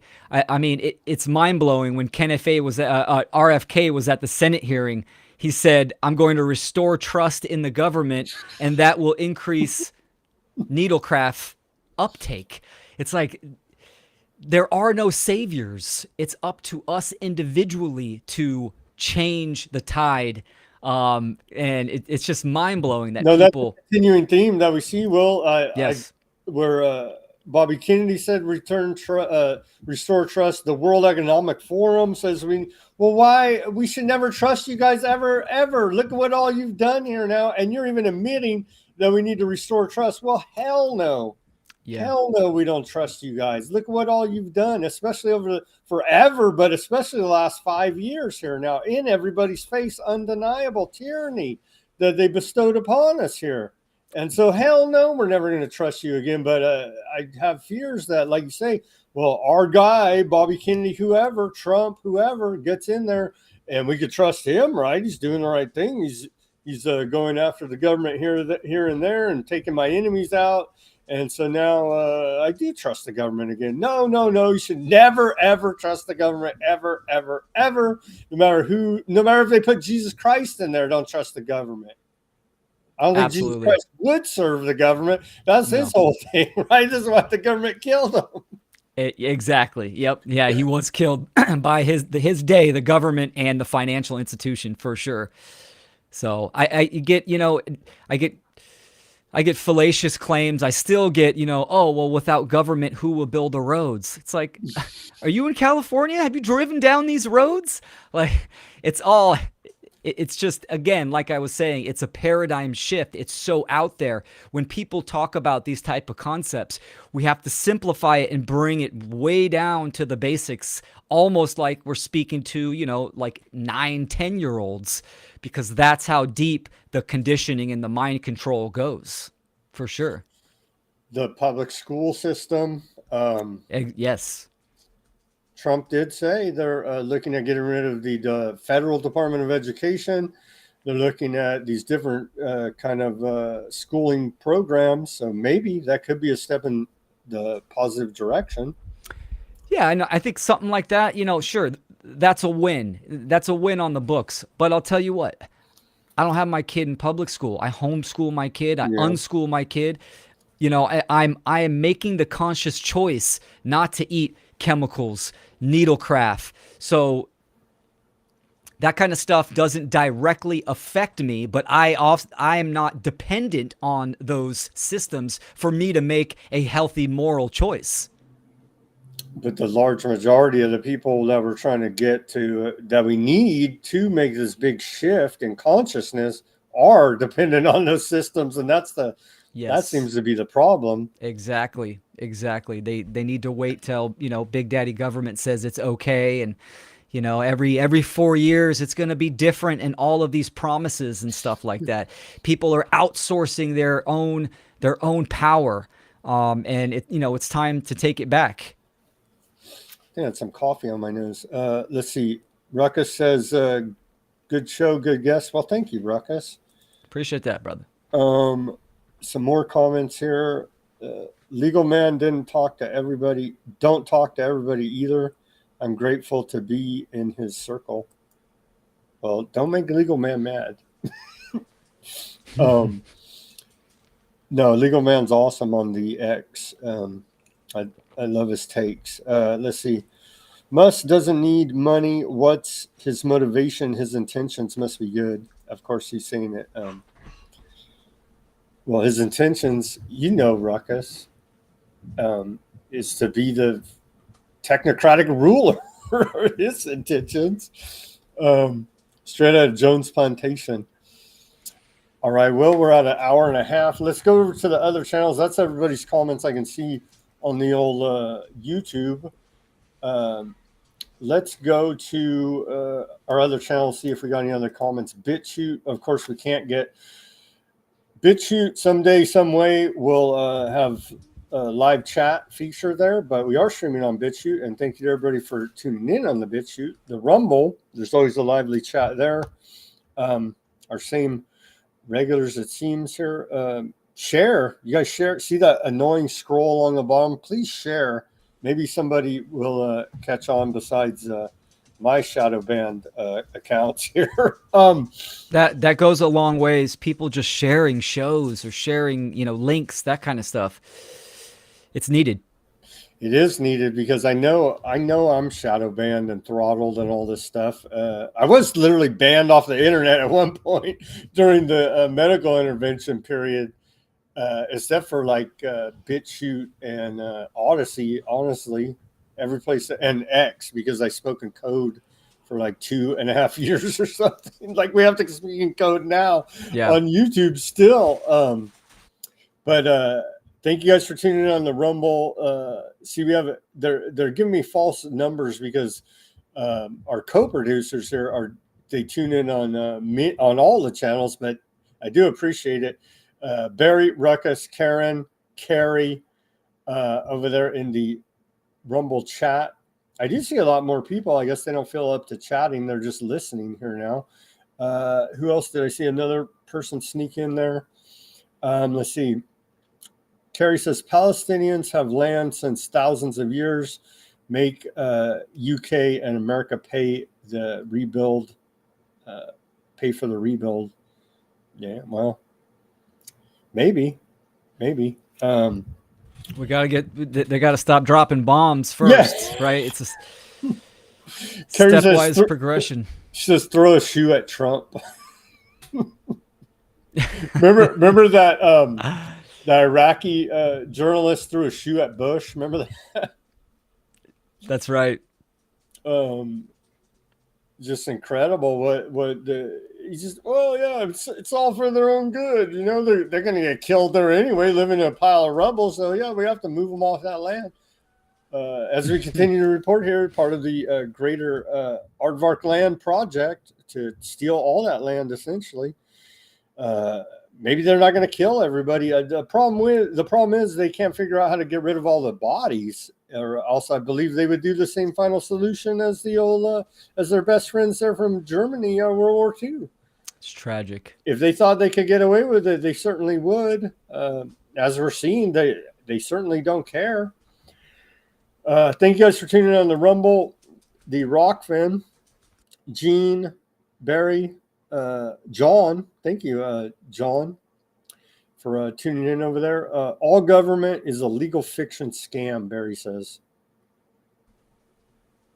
What about that rabbit hole, Will, about the whole corporate legal fiction?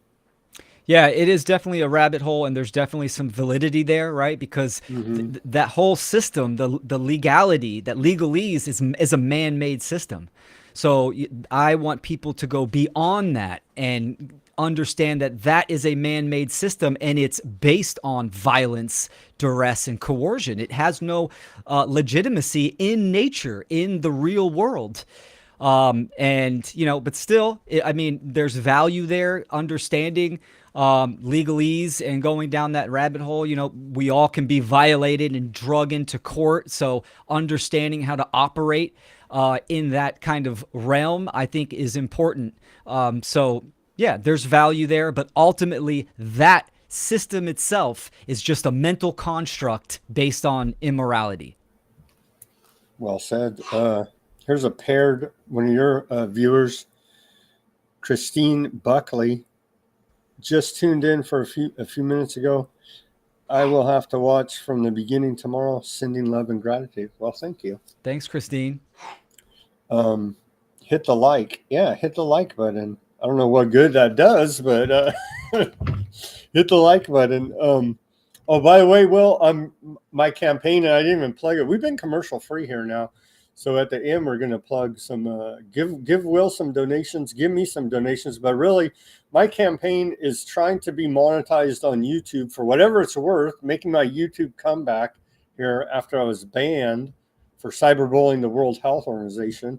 Now I'll probably be banned for criticizing Google's changing of their AI policies to now include weapons use. So I'm sure I'll get that email soon, but the thresholds on the YouTube are you have to reach 500 subscribers and 3,000 hours watched in 365 days, and we're almost there.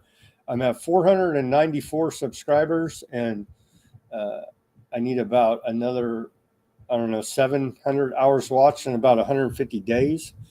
And so trying to get monetized on the YouTube for whatever that's worth.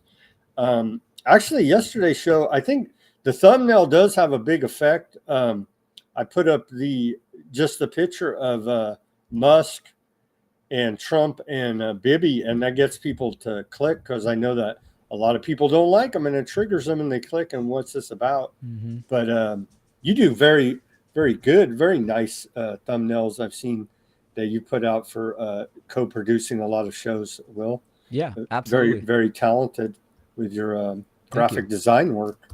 Appreciate that. Great show. I came late. I didn't get your name's guest, Bob said. Let's see. Let me put that up on the screen for you. His name is Will Keller, and it's the best place to go to find your work and follow you, willkeller.com. Yep, that's my central hub for all my content. Get to my podcast, all my presentations, and my upcoming events and interviews. We'll put it up on the screen right here. It's a very nice website. Very nice. willkeller.com. Thank you. There you go. Start your trip into objective morality here. Many very topics on there that I cover: metaphysics, philosophy, solutions, of course. There it is. Very nice website indeed. What does this symbol mean at the top? That symbol has the triangle, which the triangle is the most stable structure. It also represents the three aspects of consciousness, thought, emotion, and action. Also represents the trivium, process of truth discovery and critical thinking, grammar, logic, rhetoric. The arrow just represents the progress forward. Also represents kind of a spear or an axe, which in Egyptian hieroglyphics or even Norse mythology that represented the higher force of natural law. So it's kind of a symbol that I created myself. And then the circle, obviously, the circle representing the all-encompassing universe and how we're all interconnected. Wow, that's pretty awesome, man. That's pretty awesome. Okay, any more chats there? Let's see.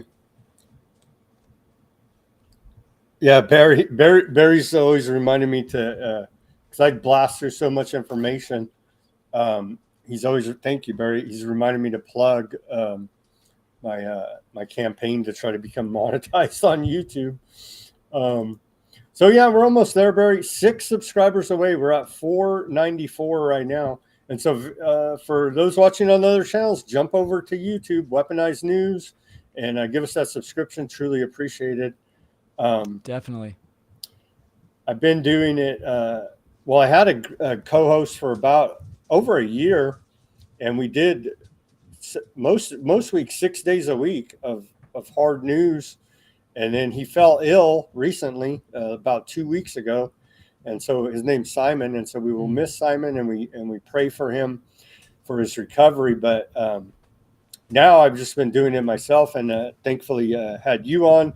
And some days I'm trying to bring back because before I had a regular co-host, I would try to do.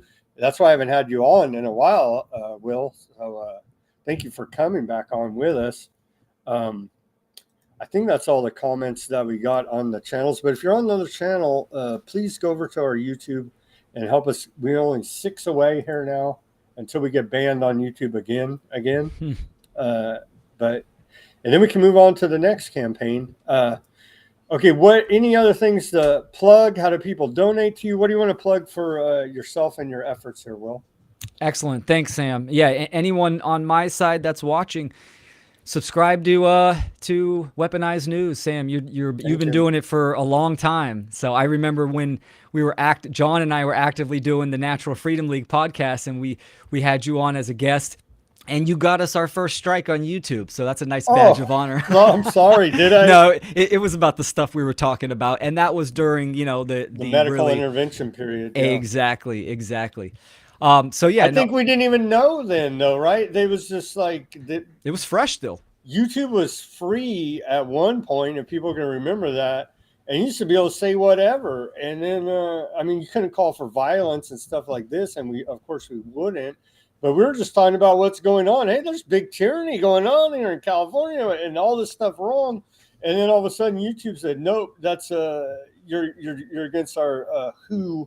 You're cyberbullying the World Health Organization, right?" And so it's like, what? Where did this come from? And then obviously we all lived through the last 5 years of the agenda. And so I do apologize, but I honestly did not know. Oh, it's totally fine. About YouTube and what their community guidelines policies were.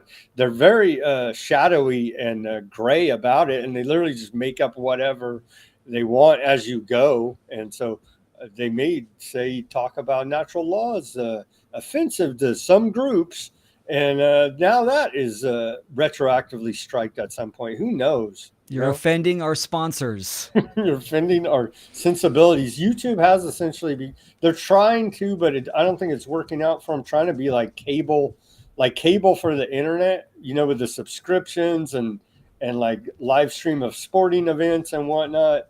I don't know how well that's going for them. I don't know anybody, honestly, that pays for a YouTube subscription, but maybe, I don't know. That's their excuse of why they have to censor. But I think they should be able to target advertising better to the audience for your show and not have to censor people at all, instead of put that little stupid Wikipedia. And Wikipedia's bunk, man. That's bunk. They can go in there and change that, but they put, if you talk about certain topics, I don't know if you've seen that on videos, they put that little block at the bottom, Wikipedia link, and that's like the authoritative source. Oh, BS, man. When I went to university, I remember all my college professors said, you'll get an F on a paper if you cite anything from Wikipedia, because it's garbage, right? And I was like, a joke. That always stuck with me. I was like, nothing's changed. It's even got worse since then. You know what I mean? So Wikipedia is not an authoritative source on anything, as they try to represent it on YouTube and other parts of the internet. Sorry to go off on that tangent, but that's all right. Wikipedia just pisses me off, man, with the way they act like their authoritative source. Yeah. Okay, so yeah, we play any other plugging that you want to do here, Will? Yeah, I would like to talk about a big event that we have coming up. Myself and the co-creators of the Funnel Conference, we're doing the 4th annual Freedom Under Natural Law Conference. That's coming up at the end of this month, February 22nd and 23rd. It's a 2-day online free conference. We have 16 presenters that are gonna, present some valuable information. When is it again? Tell me the date again. It's February 22nd and 23rd. So Saturday and Sunday, we're going to go about 8-9 hours each day. We do a live roundtable with some of the presenters at the end of each day, so we can have engagement and take questions. It's really fun. This is the 4th one that we've done, and we've got a really good response. We got some great presenters and music and all different types of creative expressions.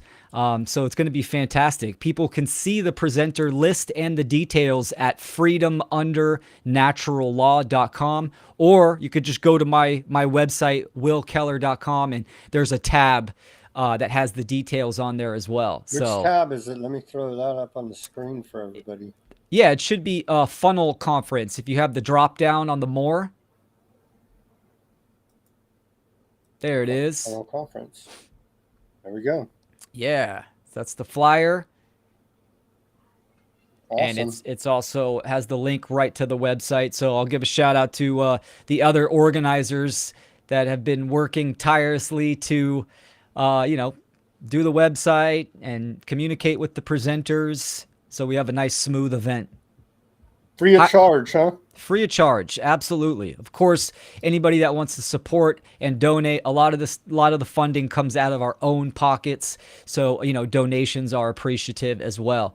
But absolutely free to the public. Streaming to, I think we're going to do 7 or 8 platforms, and including the website itself. That is awesome. I'm going to check it out for sure.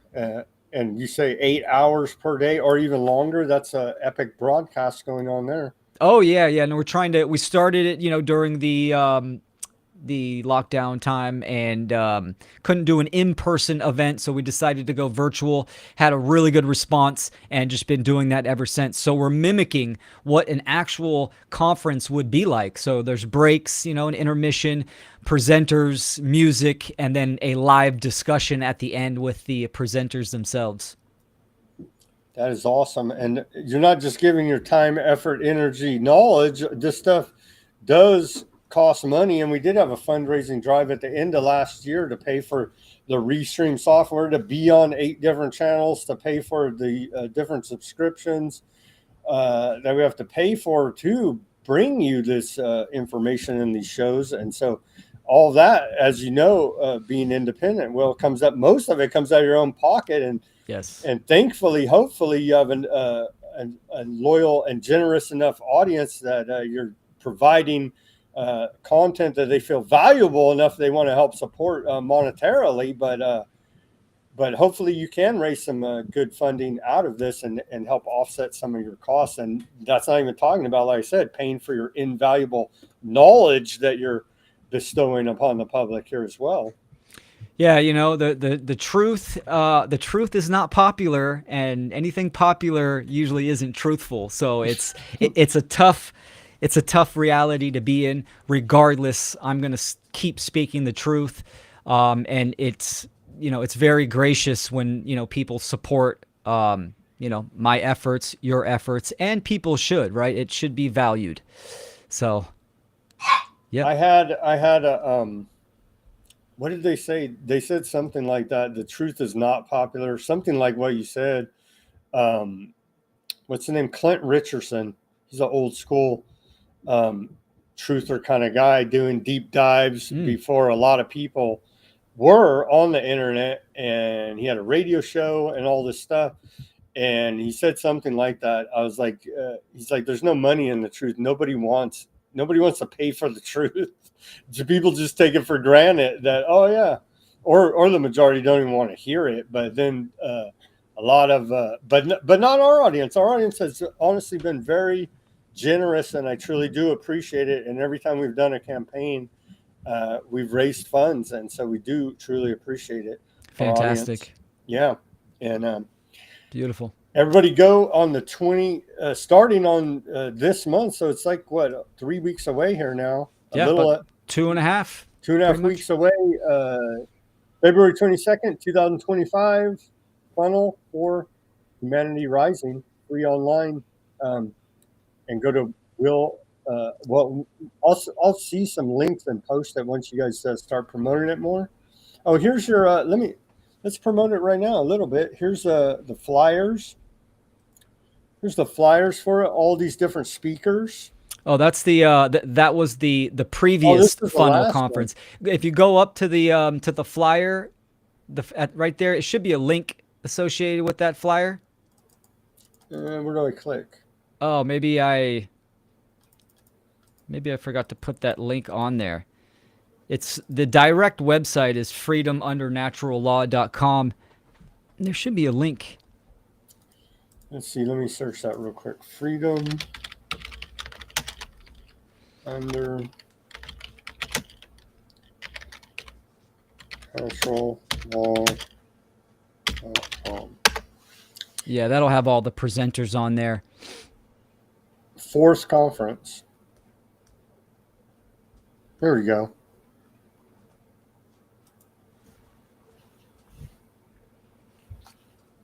Excellent. Yep, that's it. Featured presenters. There we go. A lot of people. You want to talk about the great, what is it? The One Great Work Network? One Great Work Network. There it is. Yep, that was my profile on the One Great Work Network. That is a that's a hub, a network of over 75 content creators. This was created and is hosted by Mark Passio of What on Earth is Happening. And it's fantastic. There's a 24-hour live player. All of these content creators obviously understand natural law, the occult, objective morality, and anarchism, and they all have their own different styles and flavors. So there's something on there for everyone, and you can go on there and check out articles and videos. There's even live shows. The schedule is up at the top, and it's pretty much just like a conglomerate of like-minded content creators spreading the good message of true freedom and natural law. Streaming 24/7 on there, huh? Yep, that's right. Here's all the people that are going to be at this conference. Our mission, wow, to serve and protect and respect nature and all forms of life. And it goes on. Yeah, the donations. Everybody needs donations in this game, unless you're, like you said, your advertisers are not going to be happy with what you're saying. So. Yeah, not much sponsorship for people speaking the truth. So yeah, donations are always kindly accepted. Awesome. Well, anything else? It's always a pleasure to come on here and chat with you, Sam. Thank you to your audience and to audience from my side that tuned in. And yeah, I hope you get those 6 subscribers. Let's get them in today and move on to the next campaign. Another part of the campaign to tell your audience, if they we got Barry as our hardcore producer. He's going to create another account, he says, and go and give us but the other part of the campaign, just to let your audience know, if they're interested in such things, academically. We've created along with my co-host who's ill now, Simon.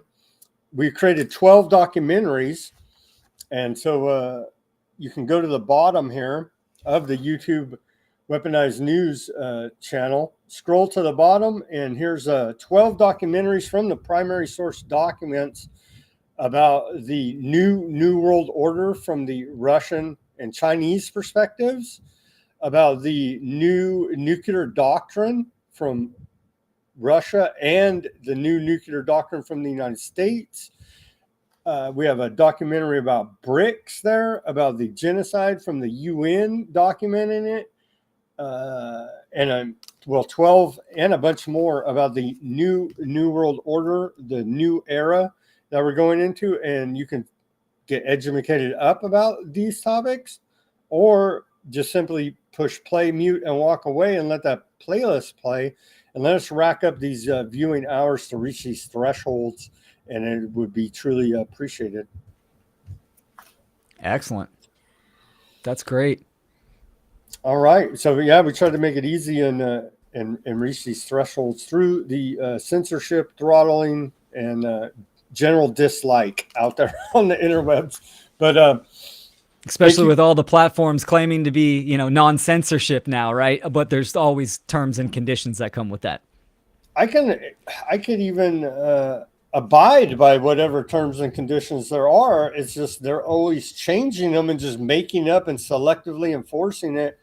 And why do and like you said, whoever they're promoting, we have to question, why does this guy, whoever it may be, have 1 million followers, but yet I'm pumping out info every freaking day, just as hardcore, just as good, but I can't get past 10,000. You know what I'm saying? So what is going on? They're that much better looking than me?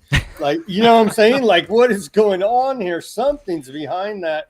How do they know how to tweak the algorithm to get constantly promoted? What is going on here?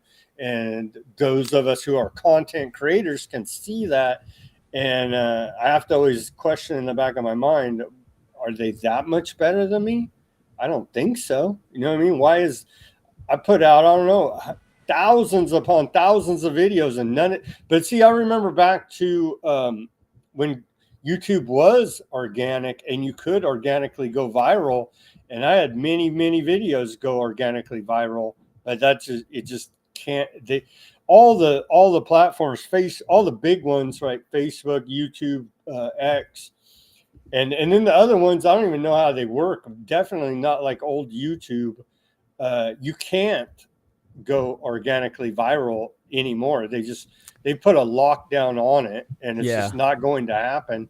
You have to actively seek out the information. You're not going to just randomly run across it anymore like you used to be able to. That's right. That's all I really would like to see is just an organic algorithm.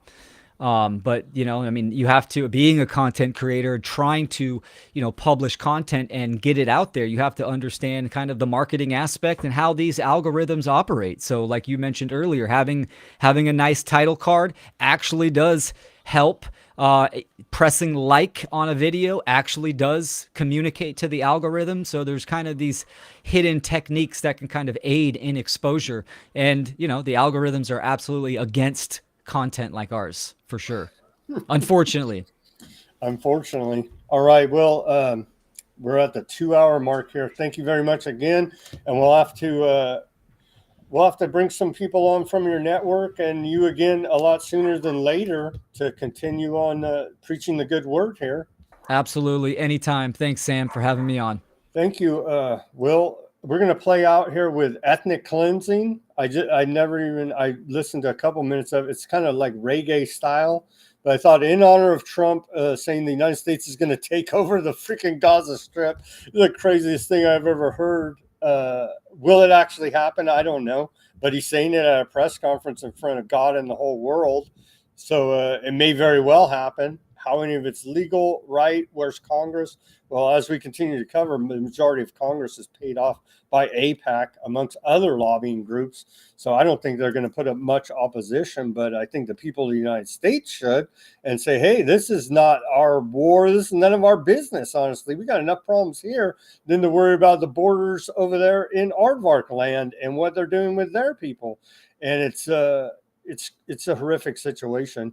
So anyway, here's ethnic cleansing to play us out. And as always, everybody do your own research. Peace, love, and liberty, and have a great rest of your Tuesday evening. We'll be back here tomorrow on Weaponized News, and hopefully we can, we'll play some clips from Barry that he's been sending me and wanting to play to wrap it up at least. And I do have some of these older, and I know Ruckus likes them, and I do too, some of these older clips of truth that are buried out there still, surprisingly, on the interwebs. And so we'll play some of these old reports that do tell a lot of truth in what they're saying. But here is Ethnic Cleansing by Yimi Bolo. Never even heard of them until I searched Ethnic Cleansing. I was like, it's halfway decent. It's reggae, like I said, so it's listenable, because there's a lot of ethnic cleansing death metal, and I'm just like, I can't. That's just too hard, and you can't even hear. It's just a little rough around the edges. Yeah. Okay, well, thank you, and I will tag you on the X because I usually we live streamed it, and then I'm going to repost it afterwards, and then probably pull a couple clips out and post it. So I'll tag you on the X there. Great. And I'll share. And on the Facebook, we are on the Facebook as well, for whatever that's worth. So I will post it there again as well and tag you and spread it around, and appreciate your audience and ours. And we'll see you guys back here tomorrow. Excellent. Thanks, Sam. Thank you.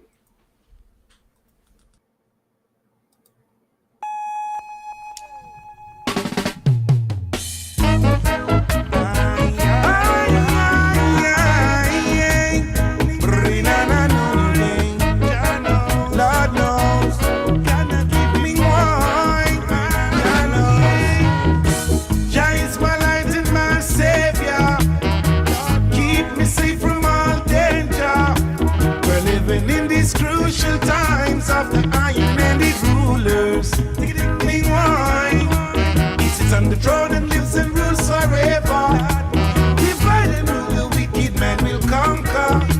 So many youths gone astray, so many youths got tortured.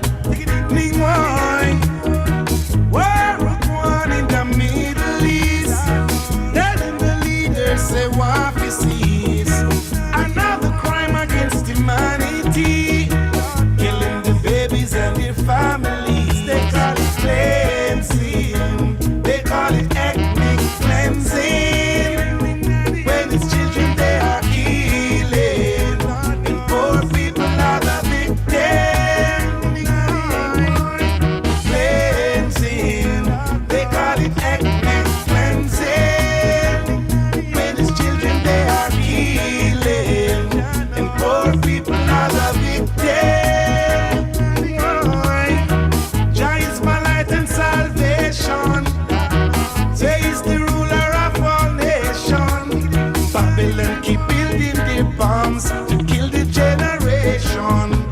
Meanwhile, more wickedness and destruction. Cause every day a new extermination. The hate and retaliation means war and confusion. War and confusion. Aye, aye, aye, aye.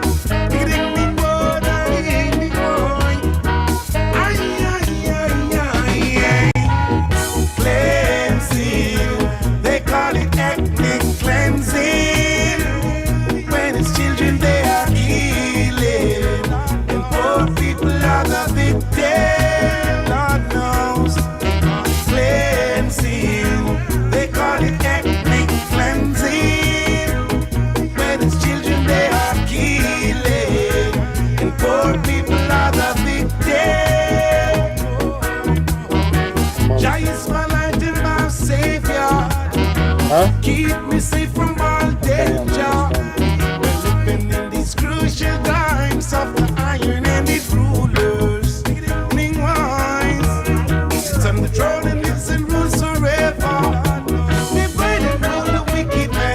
conquer.